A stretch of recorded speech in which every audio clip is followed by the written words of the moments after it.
Allez, bonjour à tous. Bienvenue sur la chaîne YouTube Versatility Trainers. Du coup, je me présente Pierre-Henri Foucoin. Je suis entraîneur au Toulouse Triathlon et préparateur physique et entraîneur de triathlon et donc spécialisé dans les sports d'endurance.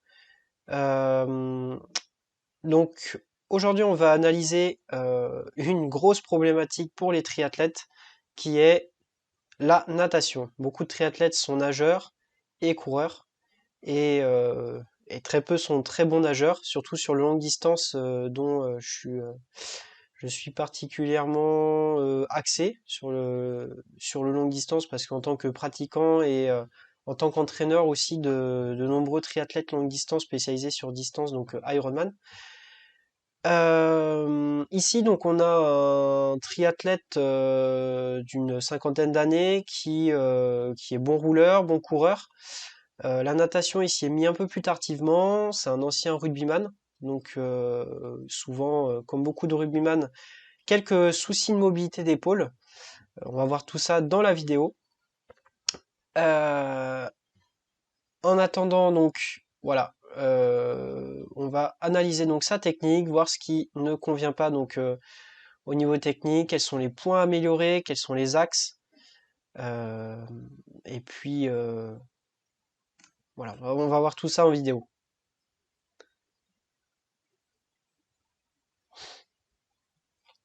Donc on va d'abord voir en vidéo euh, en vue aérienne, tout simplement pour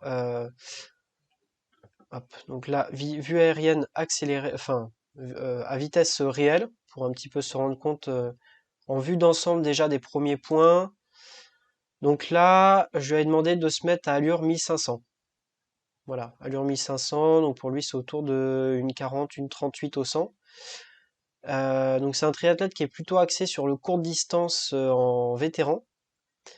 Voilà, donc gros coureur, gros nageur, un peu plus de soucis en natation, bien qu'il s'en sorte plutôt pas mal du tout. Euh, alors pourquoi d'abord la vue aérienne? La vue aérienne, ça va nous permettre de voir un plan d'ensemble, mais ça ne permet pas de déceler en fait les points vraiment, les points faibles, notamment au niveau de la propulsion, et de voir vraiment ce qui se passe sous l'eau.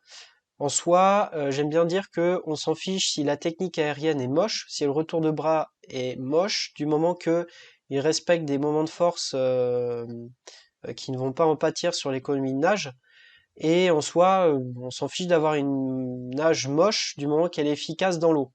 Elle est efficace en sous-marin.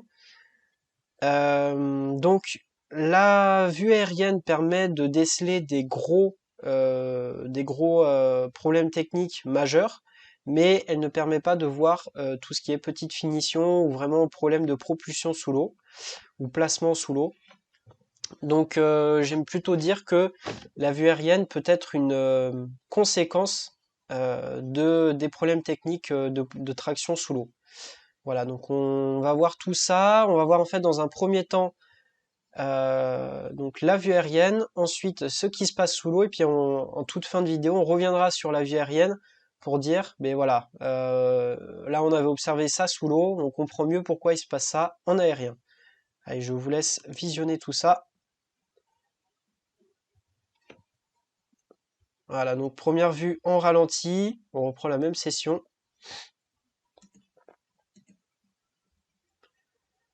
Voilà, donc, ah,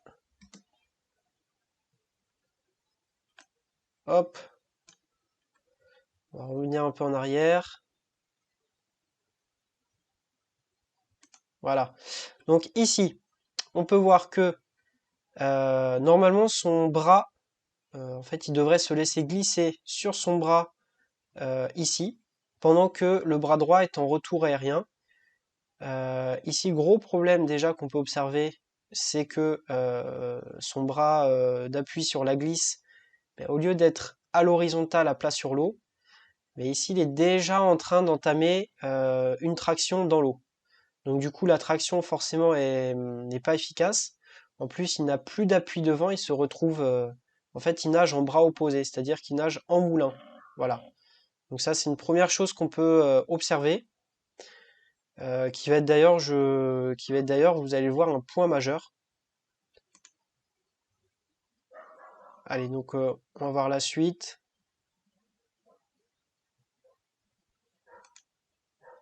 Ici, donc,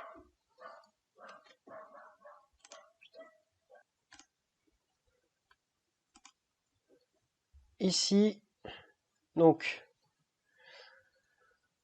là, on peut observer, voilà, que, bon, là, on peut difficilement observer beaucoup de vagues, beaucoup de mousse. C'est un signe aussi que la glisse est perturbée et que c'est plutôt une nage assez bourrin, mais beaucoup de vagues, beaucoup de turbulences à la surface.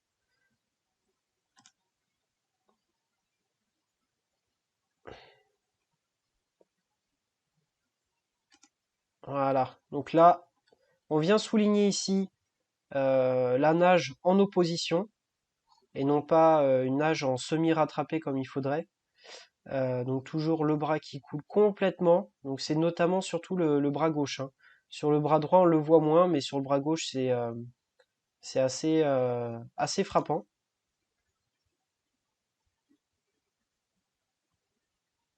Voilà, et du coup, ben, le bras droit en retour est, bon, on l'a vu avant, mais le bras droit du coup en retour est assez violent sur l'entrée dans l'eau parce que ben, il y a il y a une besoin de compensation, en fait, une perte d'équilibre dans l'eau.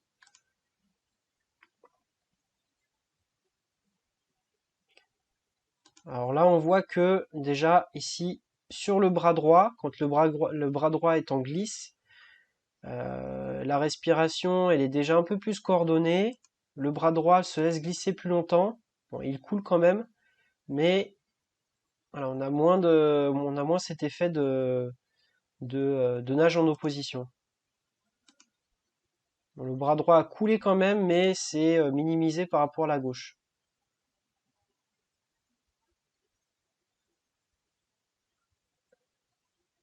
Allez, on va passer en sous-marin. Donc un premier aperçu en sous-marin.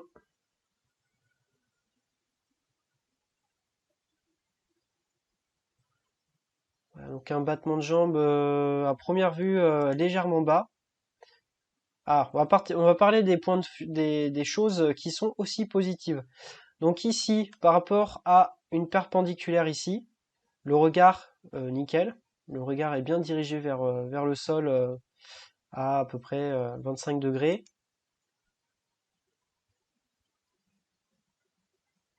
Et voilà, là, premier défaut. Donc normalement, ici, on devrait, alors qu'ici, il y a un bras qui est déjà en traction, on devrait avoir un bras en train de glisser ici. Voilà.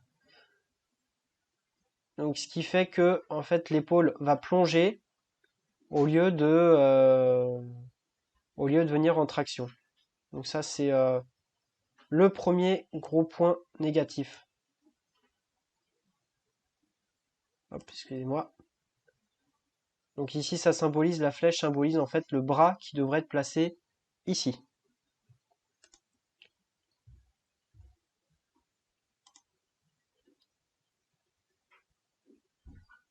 Ok, donc voilà, le trait vert ici symbolise donc le placement du bras, donc en soi il est pas mauvais ici, voilà. Mais le bras qui entame sa trajectoire de traction, le bras du coup gauche, qui est ici en rouge, devrait se placer ici en vert. Donc davantage en semi-rattrapé, là il y a une grosse opposition, voilà, il y a un gros gap entre les deux.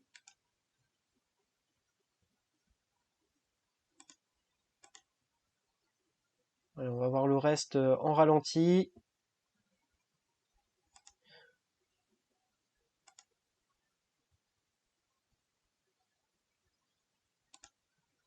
Voilà. Alors, autre défaut observable, l'épaule qui n'effectue pas assez une rotation interne, c'est-à-dire qu'il est en appui mais en rotation externe. Ça c'est d'ailleurs visible avec le coude. Gros problème de coude qui n'est pas haut. En natation, on insiste souvent sur le principe de coude haut. Ben là, on peut le symboliser ici. Le coude devrait se trouver ici. Voilà. En appui, au-dessus de la main. On peut voir que la main, ici, est dans l'axe donc de l'épaule, mais que le coude est plus bas que cet axe épaule-main. Alors que le coude devrait se placer beaucoup plus haut. Au moins, à minima, dans l'axe épaule-main. Donc, ce qui fait aussi que la tête est beaucoup dissociée de l'épaule et qu'elle va chercher l'air. Donc derrière, ça va entraîner un déséquilibre au niveau des jambes. Donc on peut voir déjà que l'inclinaison du buste, donc il y a un défaut il y a un manque de nage à plat parce que c'est surtout dû à ce besoin d'inspirer et d'aller chercher l'air sur le côté en sortant la tête et en se désaxant du coup.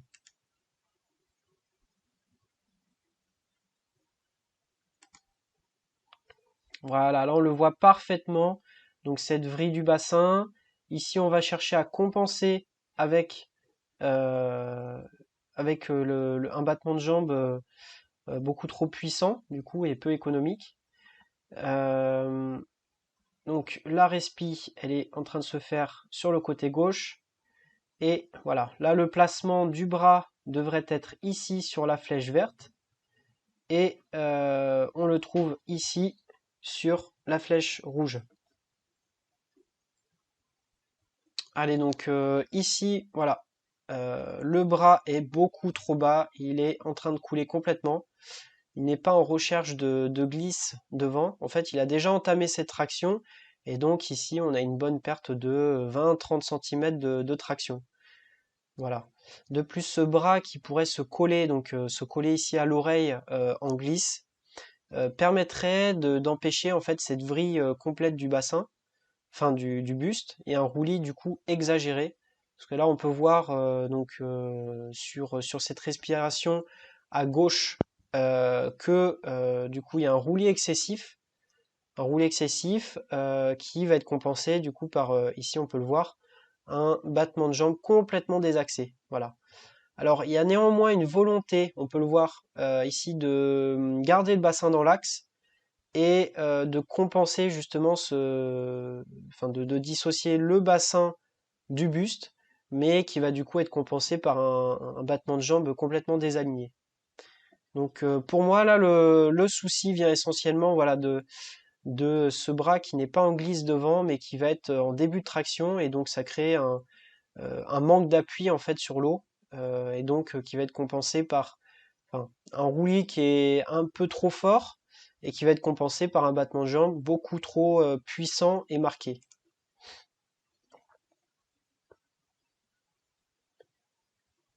Voilà, donc ici on vient souligner le fait que... Alors on voit ici que la jambe gauche essaye de compenser justement cette vrille du bassin, mais on voit quand même que le bassin vrille pas mal, ouais.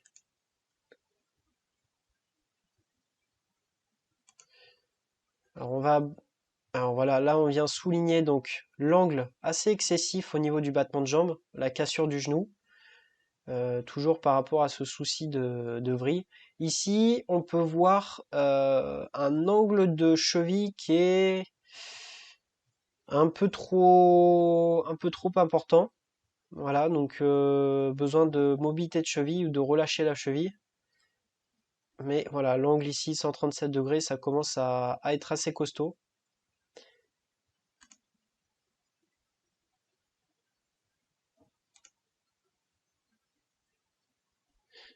Alors ici, voilà, angle de mobilité de cheville qui est assez faible. Bon, ici on a un coureur cycliste, donc forcément au niveau des chevilles, il y a du travail à faire, mais on voudrait plutôt une cheville qui vient en pointe ici. Mais bon, ça c'est, il n'y aura pas vraiment de travail technique à faire, c'est surtout travail de mobilité de cheville, de souplesse en dorsiflexion.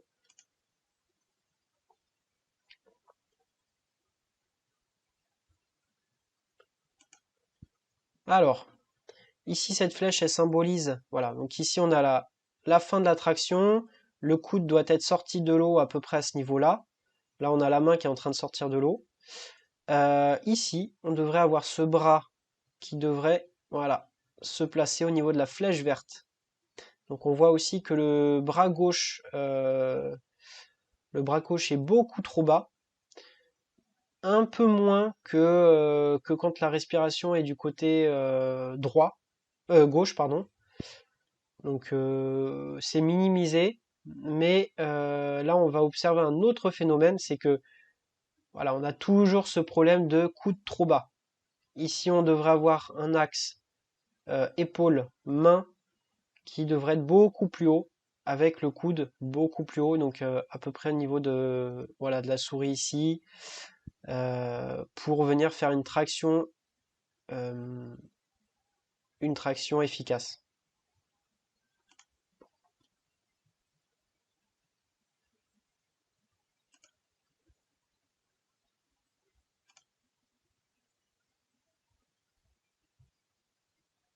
Donc on peut voir des battements de jambes qui sont relativement puissants, qui sont trop puissants, pas assez de petits battements de jambes et trop de gros battements de jambes.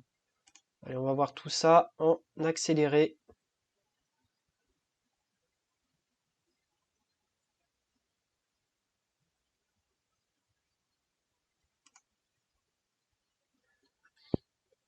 Voilà, donc là,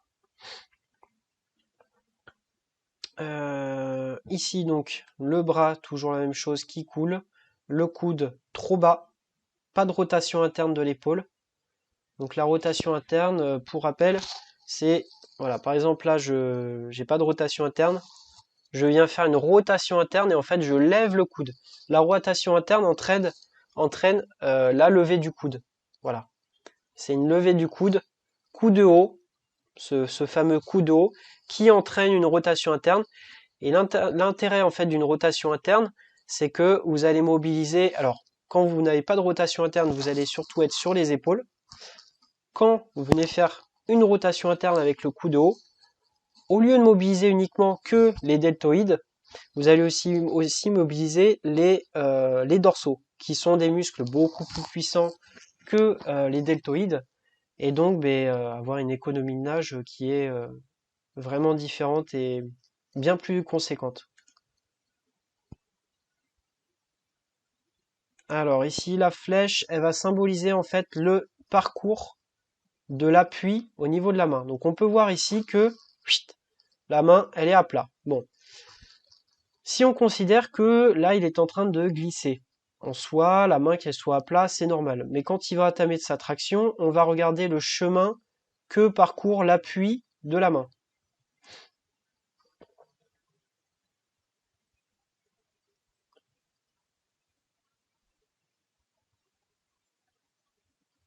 Voilà, alors ici, la flèche verte symbolise normalement le parcours que devrait faire l'appui de la main. Donc c'est-à-dire que ici, la main devrait être comme ceci, le bout des doigts vers le fond de l'eau. Vous allez repousser l'eau derrière vous et donc avoir une propulsion, euh, enfin, euh, donc, en ayant la main donc dirigée vers l'arrière avec une propulsion vers l'arrière, vous allez avoir donc une technique propice à l'avancement. Ici, qu'est-ce qu'on observe?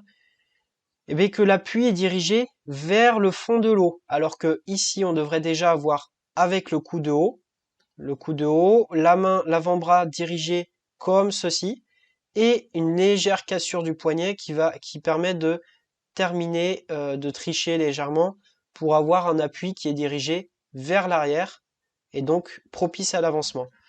Ici, qu'est-ce que ça va entraîner? Le fait d'avoir un appui, enfin la position de la main vers le fond de l'eau, eh bien ça va faire remonter le buste et donc couler les jambes. Donc voilà pourquoi en fait cette position de la main, elle est primordiale et elle a une conséquence assez énorme sur la position aussi du corps flottant dans l'eau. C'est-à-dire que si vous appuyez vers le fond de l'eau, ben, si vous appuyez donc vers le fond de l'eau, vous allez faire remonter le buste et donc couler les jambes. Alors que si vous appuyez euh, vers l'arrière, mais hop, vous allez avancer. Donc, pourquoi c'est important de ne pas non plus tricher en cassant le poignet? Tout simplement parce que le poignet et les avant-bras qui vont être responsables de la flexion de la main comme ça, les avant-bras ne sont pas non plus des muscles très puissants. Et au final, si vous êtes comme ça et vous faites comme ceci, euh, vous n'allez quand même pas avancer. Parce que vous aurez toujours ce problème d'être sur les deltoïdes et vous allez vous crisper au niveau de la main et vous n'aurez pas d'appui. Finalement, c'est toujours cette histoire de coup de haut qui va vous permettre d'avoir l'avant-bras dans l'axe de la main et donc d'avoir un appui également sur l'avant-bras, d'accord? Si on a l'appui sur l'avant-bras, comme ceci, mais ça augmente en fait la surface de traction. Donc on va regarder la fin du parcours. Voilà, donc on peut voir que déjà à mi-chemin de la traction, on n'est toujours pas avec la main qui est propice à l'avancement. On commence tout juste à avoir le placement de la main, parce qu'en fait la main est bien solidifiée, enfin bien unie à l'avant-bras. Donc je pense que le nageur en question a des sensations de traction sur l'avant-bras, mais le problème c'est que à cause de son coude bas, il n'a pas d'avant-bras et de main qui sont positionnés propices à l'avancement. En gros, l'avant-bras devrait être ici à ce stade. Voilà. C'est-à-dire le coude à la même position et l'avant-bras ici.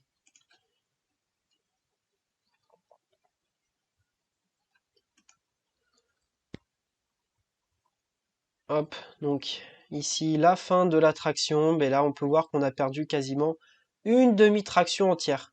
D'accord?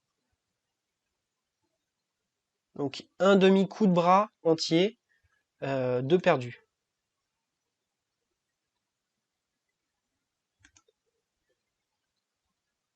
Alors ici, là, les traits verts symbolisent globalement, là on devrait en fait avoir ici le bras, là, le coude ici, l'avant-bras ici, et la main en direction de l'arrière. Et là on peut voir qu'on a déjà une cassure et on est déjà sur l'action du triceps à peine à demi-cycle. Voilà. Donc en fait on a une action du triceps qui est anticipée. Et le coude qui est toujours trop bas. Donc là, on a enfin la main qui est bien positionnée, propice à l'avancement. On a le bras devant qui est enfin arrivé en glisse. Et voilà, on a la main qui est enfin dirigée vers l'arrière, propice à l'avancement. Et là, donc, on va avoir l'action du triceps.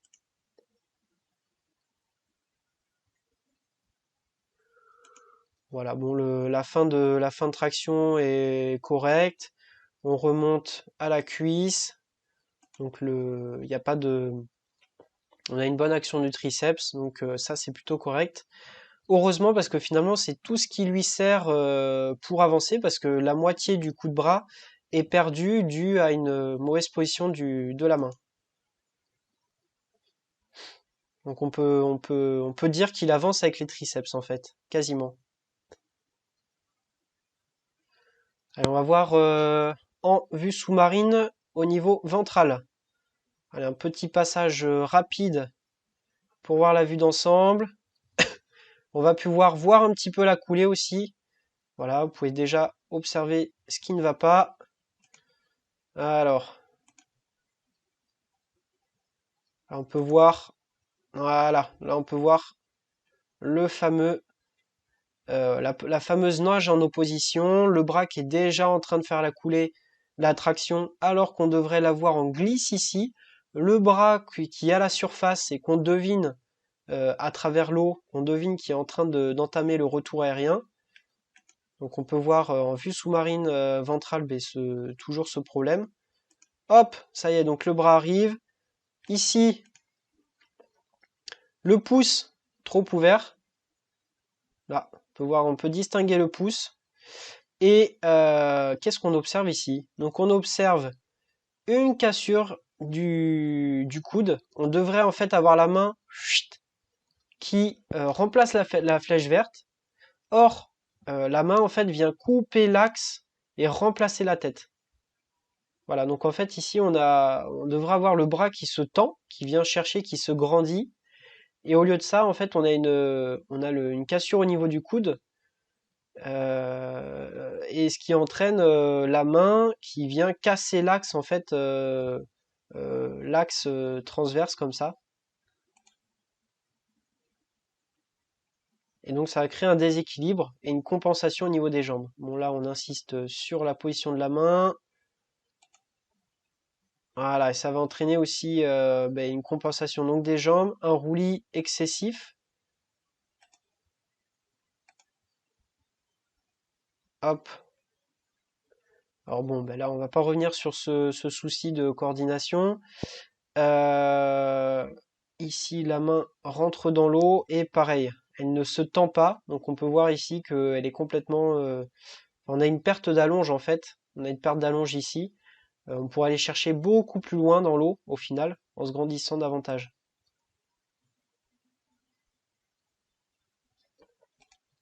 Voilà.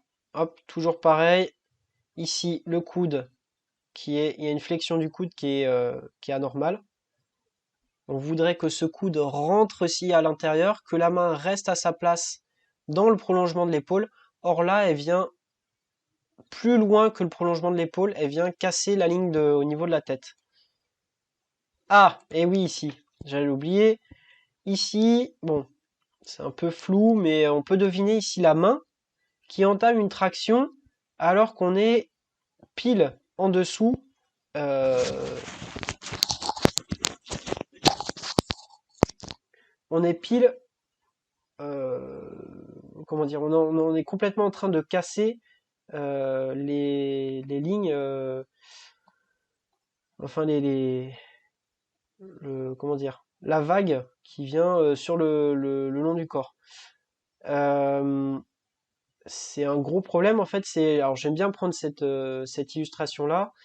C'est comme si vous étiez en train de faire du kayak et que vous veniez pagayer en, en mettant des coups de pagaie sous la coque du bateau.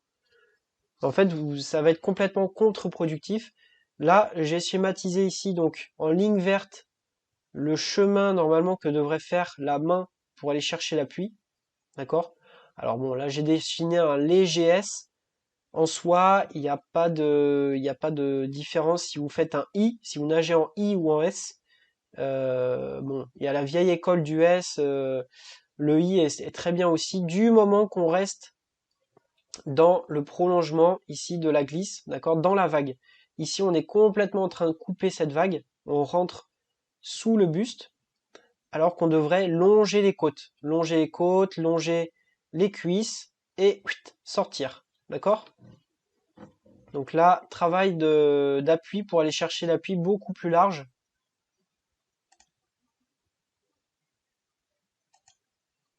Alors enfin, donc après avoir fait là, elle passe sous le buste et la main ressort au niveau de la cuisse. Et l'autre souci aussi, c'est qu'en ayant un appui qui est trop resserré, mais on va être à fond sur les triceps, les épaules, mais on va peu recruter les dorsaux. C'est comme si vous vouliez prendre appui sur un mur. Si vous essayez de monter sur le mur en ayant les mains vachement rapprochées, ça va être très compliqué. Si vous mettez un peu plus écarté, en ayant le coude de haut toujours, là vous allez avoir de l'appui. Donc ici on glisse enfin un peu, ça y est le coude s'est tendu. Ah, ici on a quand même un... Donc ici on a un roulis assez important. On peut deviner un roulis assez important. Et là du coup pour compenser ça, et compenser aussi le bras qui coule ici, on a un fort angle qui vient s'appliquer. Et hop, battement de jambe. Un gros battement de jambe pour rattraper tout. Et on se remet dans l'axe. Le problème de ce gros battement de jambe compensatoire, c'est que ça casse la glisse aussi. Alors derrière les battements de jambes, en fait, hormis pendant la respiration, les battements de jambes hors respiration sont plutôt corrects. On peut voir que la pointe de pied rentre vers l'intérieur, les jambes sont relativement serrées. Bon, d'ailleurs, les battements de jambes sont assez faibles. Bon, après, ça reste un triathlète, donc nageur sur des distances de 1500. On cherche pas à avoir une grosse propulsion des jambes, surtout une stabilisation, et que les jambes nous embêtent pas, et garder le corps à l'aplomb. Voilà, donc ça mériterait d'un peu plus de fréquence, parce que là, les jambes sont assez peu utilisées. Voilà, on chercherait plus de fréquence. Ah, il y avait la culbute aussi, autant pour moi. Hop, ah, là, là, couler. Donc les mains en Superman, les mains Superman, voilà, bien superposer les mains. Ici, on retrouve ce problème de coude, difficulté à tendre les bras en fait, à avoir le coude qui rentre même à l'intérieur. Sûrement aussi un problème, on le verra plus tard, de la tête qui n'est pas cachée par les bras en fait. Bon, ça c'est une première chose. Alors pourquoi une coulée est importante? Pourquoi la coulée en piscine pour choper des... Bon, là j'ai souvent ce discours-là de la part des triathlètes.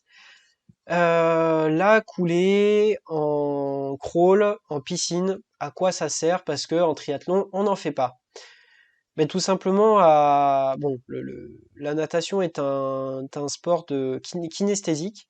Et donc pour avoir des bonnes sensations de glisse, et pour comprendre le mécanisme de la glisse et sentir la glisse, ben, c'est important aussi d'avoir une bonne vitesse. Et c'est-à-dire que si vous faites une coulée médiocre, mais la coulée, au final, c'est votre accélération et vous allez perdre moins d'énergie à acquérir une vitesse puis la maintenir durant toute la longueur plutôt que vous freiner pendant la coulée et chercher à accélérer, accélérer, accélérer sur les 20 mètres restants. Si on dit que la coulée fait 5 mètres. Donc voilà, en fait, la perte d'énergie est énorme. C'est-à-dire que si vous faites une coulée efficace, mais derrière, vous aurez juste à conserver votre vitesse. Alors que si vous faites euh, une coulée médiocre, mais derrière vous allez constamment devoir accélérer par rapport à la vitesse acquise et vitesse initiale durant votre coulée. Voilà, donc là on peut voir, voilà, donc j'ai schématisé ici avec deux petites croix, le placement des bras. Donc là on est toujours en espèce de Superman. Et la coulée en battement de jambes, là c'est pas beau du tout. Voilà, on vient perturber complètement la vague, enfin les turbulences derrière. Bon, bon ça en soi, ça se travaille, c'est juste un effort à faire sur l'apprentissage de la coulée et appliquer la coulée en piscine. Alors maintenant, analyse en frontale. Donc là, une rapide vue en dynamique, sans ralenti, et maintenant on va s'attaquer au ralenti.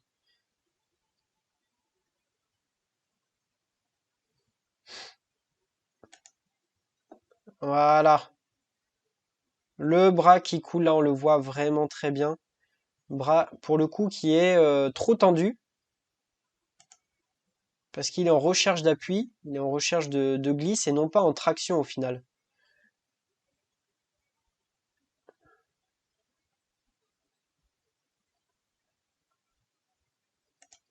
Ok, donc premier point sur lequel on va vraiment s'arrêter. Voilà. Le regard dirigé, mais enfin là, plutôt là c'est respiration, voilà. Et le bras qui devrait être ici et qui est complètement en train de couler. Donc là on le voit très bien. Ici la jambe gauche qui vient faire un fort battement et sortir complètement de l'axe et donc augmenter la résistance frontale. Voilà, cette jambe qui sort, elle augmente considérablement la résistance frontale. Et tout ça, c'est simplement pour contrer le bras qui coule ici.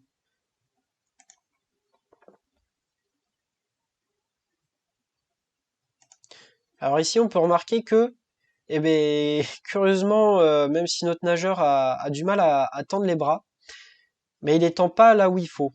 Et là, en fait, il devait être en train de faire une sorte de glisse juste avant, et il se retrouve avec un bras du coup qui est complètement tendu, sauf qu'il a déjà entamé son cycle de traction. Et donc il se retrouve avec un bras tendu sur la traction alors qu'il devrait avoir une rotation interne, coup de haut et placement de la main et de l'avant-bras propice à la traction. Voilà, donc tout ça parce qu'en fait le bras coule alors qu'il n'y a pas encore la volonté d'aller chercher de l'appui. Donc on nage bien en demi-coup de bras.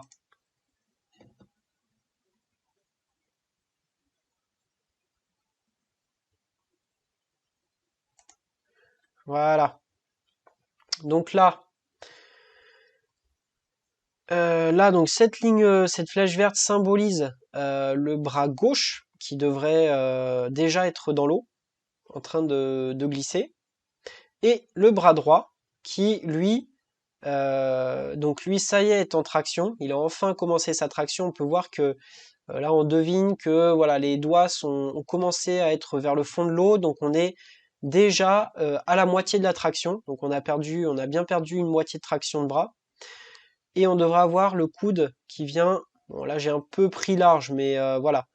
Le coude devrait être un peu plus cassé pour venir chercher l'appui. Voilà.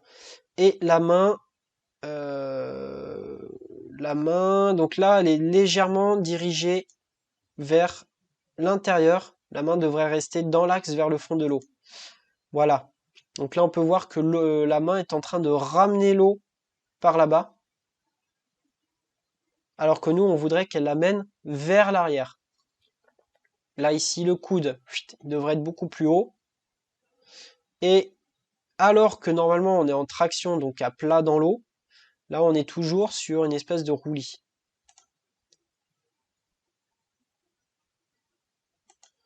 Voilà, et là, on est à la moitié, enfin, aux trois quarts de la traction, et le regard est, enfin, là, en fait, la tête vient de terminer l'inspiration, et donc elle est même pas encore replacée, en fait, vers le regard vers le fond de l'eau.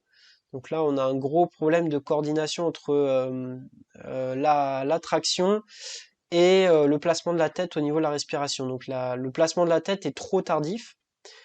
Et on peut voir ici que la main, ça y est, commence à entamer, à couper l'axe qui passe par l'épaule. Donc la main devrait plutôt se placer, voilà, ici, au niveau de la flèche verte. Voilà, là on voit que, donc on va revenir juste un tout petit peu en arrière.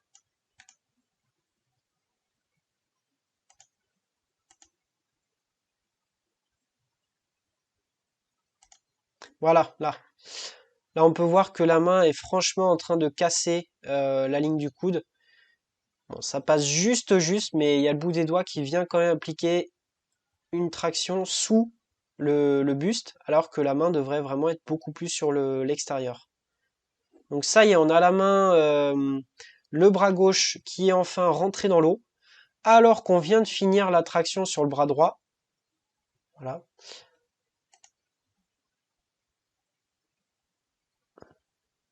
Ah oui, donc là la flèche rouge c'était pour symboliser le placement du pouce qui est trop ouvert dans l'eau. Voilà. Ici, pas de rotation interne et du coup on a le coude bas. Donc là c'est vraiment, on lève le coude et ça crée la rotation interne et on a enfin un appui parce que là on peut voir que le coude est plus bas que la main et l'épaule.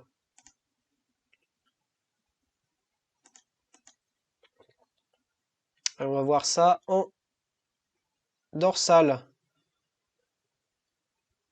Un petit ralenti. Donc la coulée. Voilà. Donc là, c'est ce dont je vous parlais précédemment. Là, en fait, cette ligne rouge schématise le parcours euh, hydro, euh, hydrodynamique. Voilà, je vais y arriver.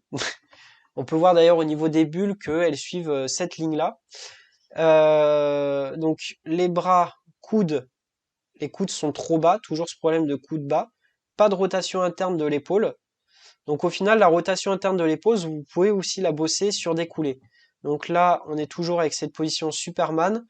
Le coude bas, pas de rotation interne de l'épaule, la tête qui n'est pas rentrée. Voilà. Donc en fait, tout bêtement, faire vraiment cacher la tête avec les bras par-dessus. Et vous n'aurez pas cette résistance là qui est créée par la tête et qui vient tout freiner. Donc voilà, coller le menton au buste. Voilà, on a complètement la tête qui vient. Voilà, et du coup, les jambes sont à la traîne derrière et elles sont complètement en train de couler. Il va falloir, voilà, envoyer un très gros battement de jambes pour compenser, pour enfin faire revenir les jambes à la surface.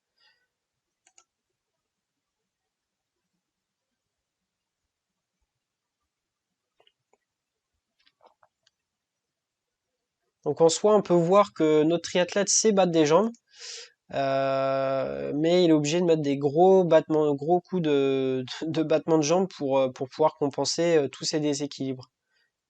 Donc le battement de jambes n'est pas la cause de tout ça, c'est surtout le placement. Voilà, donc là on va revenir sur le plan aérien. Plan aérien pour vraiment synthétiser tout ça, revisiter et voir l'impact que ça a sur la vue aérienne. Donc pour pouvoir à l'avenir essayer de déceler aussi, sans avoir recours à la caméra sous-marine, déceler éventuellement l'impact des problèmes de propulsion sous l'eau sur la vue aérienne. Allez, donc on attaque le ralenti. Donc là, on a toujours le problème de le bras ici qui n'est plus en glisse, qui a déjà entamé la traction. Le bras en retour aérien qui revient ici. Hop, tac. Du coup, gros déséquilibre parce que on n'a plus d'appui devant. Donc le bras revient en frappant. Il vient casser l'axe qui passe entre les fesses et puis au milieu de la tête. La main vient trop casser justement cette ligne. Hop, là on commence à nager en opposition. Hop, les jambes ici qui partent complètement en se désaxant. La respiration, le regard trop derrière. On peut voir que là le regard, on n'avait pas vu ça. Le regard vient derrière comme ceci, alors qu'il faudrait juste en fait que la tête tourne comme ceci. Voilà, pas de comme ça, parce que sinon ça va entraîner une vrille des jambes et du bassin. D'ailleurs, c'est ce qu'on peut voir, on vient voir comme un arc de cercle ici. Donc le regard, rien que sur la respiration, le regard est important. Voilà, donc là, ça vient souligner l'angle important entre les battements de jambes. Ici, dès qu'on revient, en fait, dès qu'on a terminé le déséquilibre dû à la respiration, on revient au final dans l'axe. Donc là, le battement de jambes est correct, hein. Même s'il manque un petit peu de fréquence, mais en soi, il est correct.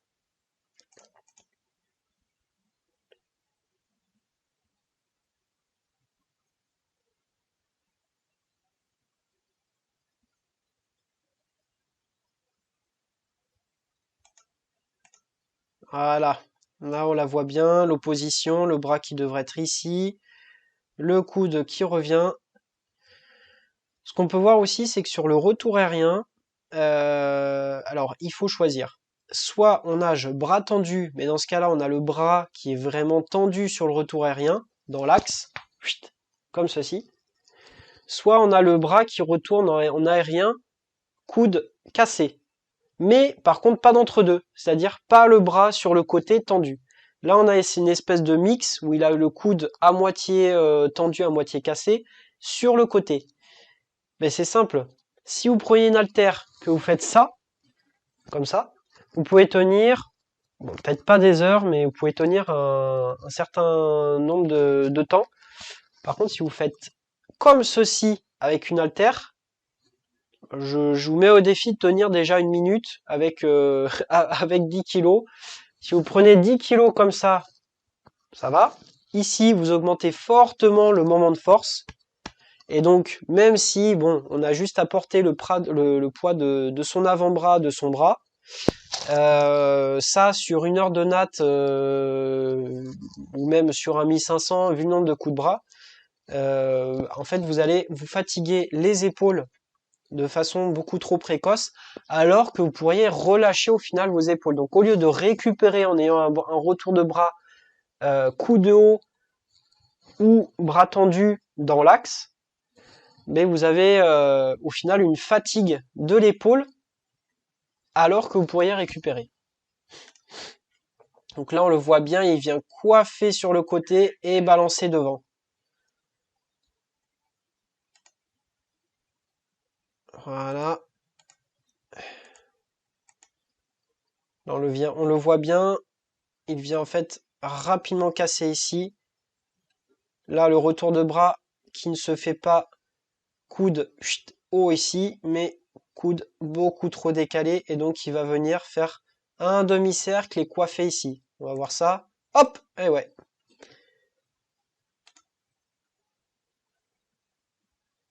Voilà, là on l'a bien vu. Le demi-cercle et on revient. Et on vient casser, perturber la ligne ici. Ce qui va augmenter le roulis de façon un peu inutile. Ici pareil, on sort mal l'épaule de l'eau. Du coup les jambes ça compense. Là la jambe elle sort de son axe. Le bras qui part sur le côté et qui va revenir coiffer ici. Voilà.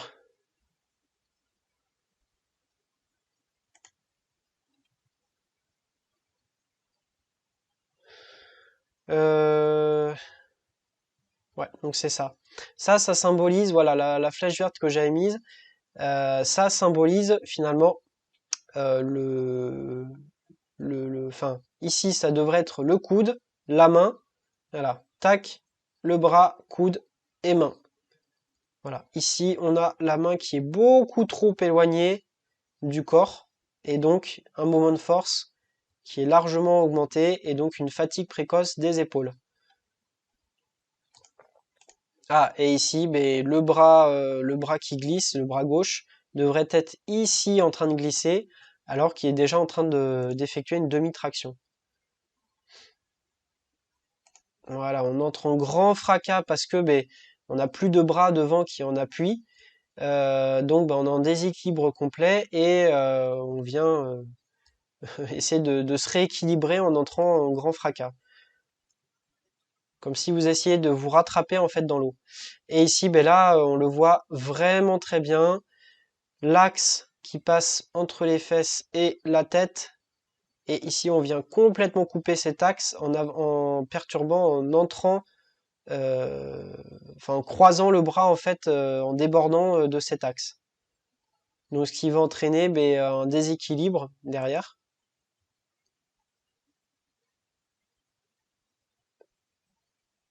Voilà, déséquilibre qui peut être visible avec un battement de jambe de la jambe droite qui est en compensation.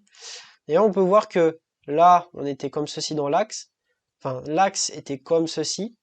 Juste avant, on peut voir que l'axe était légèrement dévié sur la droite. Donc en fait, il y a une alternance de gauche, enfin de droite, gauche, droite, gauche, et ainsi de suite.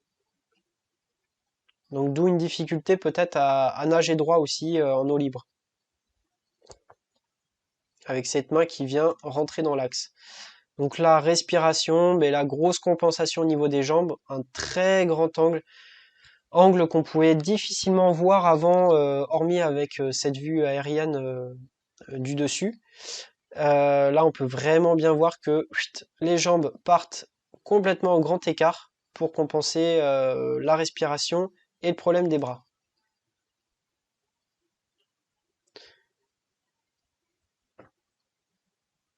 Voilà. Bon, ben, j'espère que cette analyse vous a plu. Ben, je vous remercie pour d'avoir visionné et puis ben, n'hésitez pas si vous avez des questions en commentaire.